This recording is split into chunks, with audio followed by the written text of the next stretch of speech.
Hello everyone, this is Yogesh. Welcome back to the channel. I think तुम लोगों को link list का series अच्छा लगा होगा, सब कुछ समझ आ गया होगा। और जो क्वेश्चंस हमारे जो लिंक लिस्ट के हैं वो सब मैं एक सेपरेट वीडियो बनाऊंगा, मतलब एक सेपरेट सीरीज बनाऊंगा।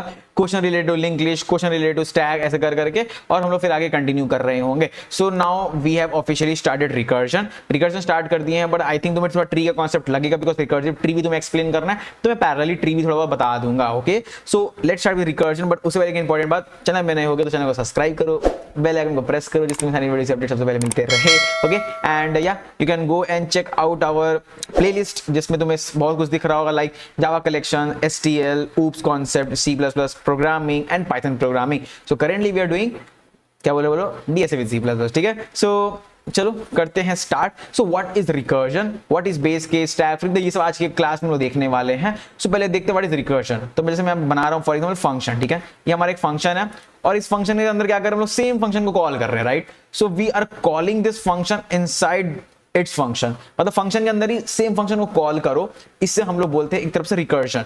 सो अगर मैं जनरली बोलूं रिकर्जन, तो तुम लोगों को आइट्रेशन पता होगा। आइट्रेशन क्या होता है कि हमारा एक फंक्शन है जिसमें हम लोग कुछ लाइंस ऑफ कोड लिखते हैं, कुछ लाइंस ऑफ कोड लिखे हैं और फिर हमारा एग्जीक्यूशन खत्म हो जाता है, राइट। रिकर्जन क्या हो रहा है, हमारा फंक्शन है, कुछ लाइंस ऑफ कोड लिखा हुआ है और फिर ये फंक्शन क्या कर रहा है, अपने आप को ही कॉल कर रहा है, calling itself, the function is calling itself, और इससे हम लोग बोल सकते हैं रिकर्जन। ठीक है, तो तुम लोग बोल सकते हो recursion is like an infinite loop. ठीक है, एक हमारा इनफाइनाइट लूप जैसा है। मैं ऐसा क्यों बोल रहा हूं, लेट्स सी दैट। यहां देखते हैं, और तुम लोग मान लो यार, यहां पर एक दिया हुआ है int i is equals to 0, right. मैं लिख रहा हूं while i is less than is equals to 100, और मैं क्या कर रहा हूं, प्रिंट कर रहा हूं। मैं i को प्रिंट कर दिया बंद। तो अब यहां क्या सीन हो रहा है, मैं लिया i equals to 0, i less than equals to 100, cout i। तो यहां पर क्या हुआ, यहां पर यार तो मैं प्रिंट यार बार बार 0 प्रिंट होते जाएगा, बिकॉज ये कंडीशन हमारा कभी फॉल्स नहीं होगा। अभी ये हमारा जो लूप है, this is our infinite loop. क्यों इनफाइनाइट लूप हो गया, बिकॉज ये जो कंडीशन है फॉल्स ही नहीं हो रहा। 0 is less than equals to 100, true, print करो। 0 is less than equals to 100, true, print करो। मैं यहाँ पर i को कुछ छेड़छाड़ कर ही नहीं रहा हूं, ना ही i को इंक्रीमेंट कर रहा हूं, ना ही डिक्रीमेंट कर रहा हूं, कुछ नहीं कर रहा हूं। तो हमारा 0 प्रिंट होते जाएगा। अभी कब तक होते जाएगा वो बात मैं बताता हूं, पहले डिफरेंस बता रहा था। तो ये होते जाएगा, राइट। तो it's like an infinite loop. तो हमें इनफाइनाइट लूप को रोकने के लिए क्या करना होगा, we have to do something such that ये हमारा जो कंडीशन है ये टर्मिनेट होना चाहिए।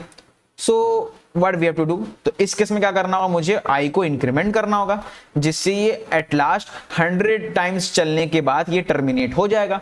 सो something like this, we have to find something in this recursion so that this also get terminated. मतलब ये इनफाइनाइट टाइम्स नहीं चलना चाहिए, बिकॉज अपने आप को यार कॉल करेंगे तो ये कब तक कॉल करेगा, करते रहेगा, रुकेगा ही नहीं। Like similar to this iterative infinite loop. यहां रोकने के लिए क्या करना पड़ा, मुझे i को इंक्रीमेंट करना पड़ा। क्यों करना पड़ा, बिकॉज मुझे इस कंडीशन से निकलना है बाहर, तो ये कंडीशन को रोकना है। So we can see that it's a kind of a base case. तो मैं यहां पर लिख कर रखा हूं ना बेस केस, ठीक है, मैं एक बेस केस वर्ड लिखा हूं।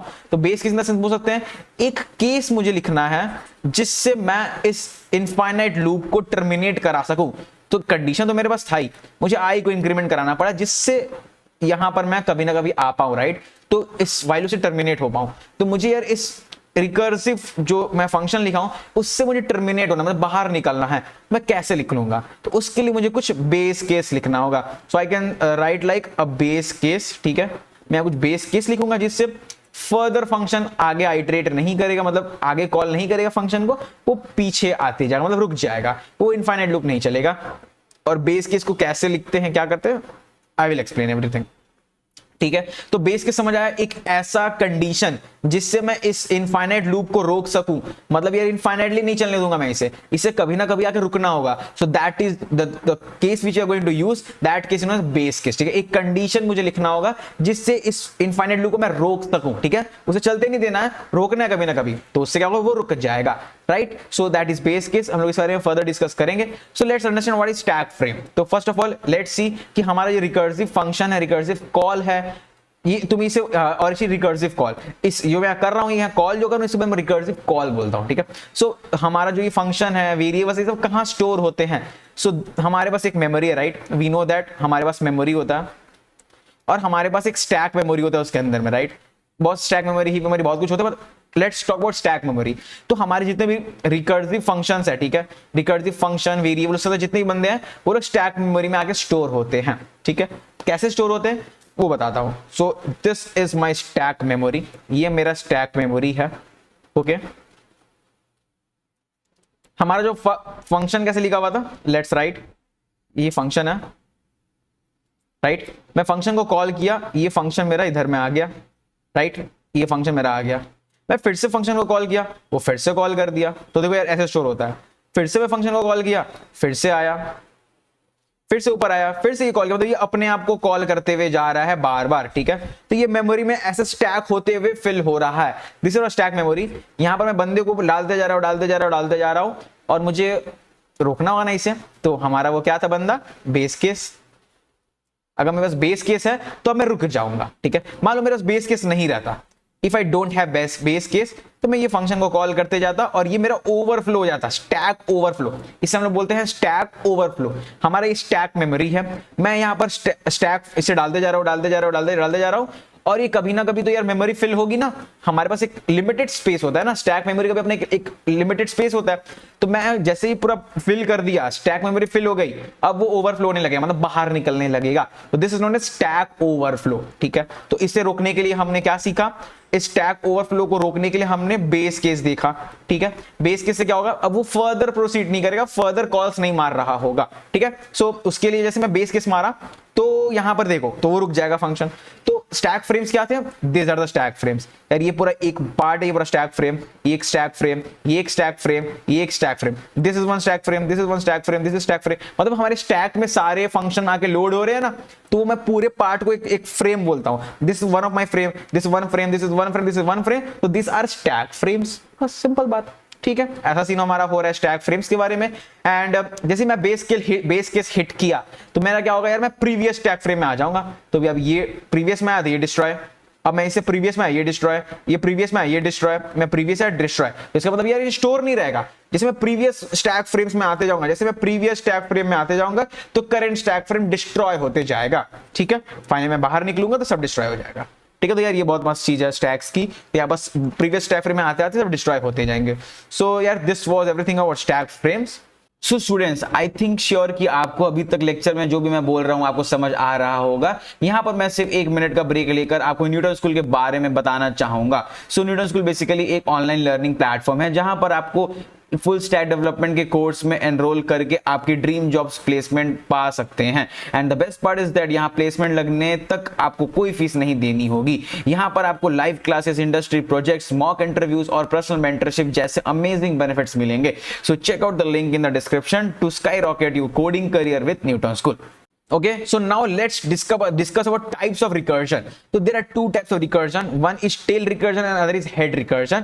चलो देखते हैं इन दोनों के बारे में, टेल एंड हेड रिकर्जन के बारे में। सो यार head recursion and tail recursion, right. तो हेड टेल क्या होता है, जैसे एक ह्यूमन बॉडी है, so this is our head, हमारे ऊपर में हेड होता है और नीचे हमारा टेल होता है, राइट। अगर किसी की भी चीज की मैं बात करूं तो ऊपर हेड होता है, नीचे टेल होता है, राइट। तो सिमिलरली हमारा जो रिकर्सिव फंक्शन है, ठीक है, ये हमारा रिकर्सिव फंक्शन है। अगर मैं जो रिकर्सिव कॉल है वो मैं लास्ट में कर रहा हूं, मतलब जो फंक्शन का जो एकदम एंडिंग है वहां कर रहा हूं, और यहां पर कुछ लाइंस ऑफ कोड लिखा हूं और रिकर्सिव कॉल लास्ट में कर रहा हूं, so this is known as tail recursion, because function तो लिखा हूं और ये यार ये जो होगा मेरा जो मतलब बेसिकली जो मैं फंक्शन कॉल होगा that will be your last line of this function. ये जो मेरा फंक्शन है इसका जो लास्ट लाइन है वहां पर मैं लिख रहा हूं, मतलब रिकर्सिव कॉल मार रहा हूं, तो this is known as tail recursion. और बाकी ऊपर मैं कुछ भी प्रोसेसिंग कर रहा हूं, ठीक है, कुछ भी कोड लिख रहा हूं मैं ऊपर कर रहा हूं, ठीक है। तो this is known as tail recursion. जब हेड रिकर्जन की बात कर रहा हूं तो हेड रिकर्जन में क्या होता है, ऐसे फंक्शन है हमारा, ठीक है, मैं स्टार्टिंग में ही फंक्शन को कॉल करूंगा और फिर कुछ प्रोसेसिंग करूंगा, ठीक है, PROCESSING, ठीक है। कुछ भी मैं प्रोसेसिंग है, मैं फंक्शन कॉल के बात करूंगा, मतलब पहले यार फंक्शन ये स्टार्ट हुआ, मैं पहले ही कॉल मार दिया, मतलब वो नया स्टैक फ्रेम में चला गया, ठीक है। Like you can think like that, ये नए स्टैक फ्रेम में चला गया और मैं बाद में कुछ प्रोसेसिंग कर रहा हूं, ठीक है, बाद में कुछ लाइंस ऑफ कोड लिख रहा हूं। अगर ऐसा सीन हो रहा है, if my function call is the starting में है, तो ये हमारा हो जाएगा हेड रिकर्जन, और ये वाला सीन क्या हो गया हमारा tail recursion. So I think तुम्हें टेल रिग्रेशन और हेड रिग्रेशन के बारे में समझ आ गया होगा। हम ब्रीफली बाकी सब कुछ को डिस्कस करेंगे आगे वीडियोस में। So that's it for today's video. अगर वीडियो मजा आया हो तो वीडियो को लाइक मारो, चैनल में नए हो तो चैनल को सब्सक्राइब करो, कमेंट करके बताओ कि कैसा लगा वीडियो। चलो मिलते हैं किसी नेक्स्ट वीडियो में, तब तक के लिए बाय बाय। बच्चों आई होप आपको ये लेक्चर पसंद आया होगा। एक लास्ट इंफॉर्मेशन जो मैं आपके संग शेयर करना चाहता हूं जो कि बहुत जरूरी है, that is introduction to Newton School, जिनकी मदद से हम ये वीडियोस आप तक पहुंचा पा रहे हैं। न्यूटन स्कूल बेसिकली एक ऑनलाइन लर्निंग प्लेटफॉर्म है जहां पर आपको इनके फुल स्टैक डेवलपमेंट कोर्स में एनरोल करके आपकी ड्रीम जॉब्स प्लेसमेंट पा सकते हैं। And the best part is that यहाँ प्लेसमेंट लगने तक आपको कोई फीस नहीं देनी होगी। यहाँ पर आपको live classes, industry projects, mock interviews और पर्सनल मेंटरशिप जैसे अमेजिंग बेनिफिट्स मिलेंगे। So check out the link in the description to skyrocket your coding career with Newton School.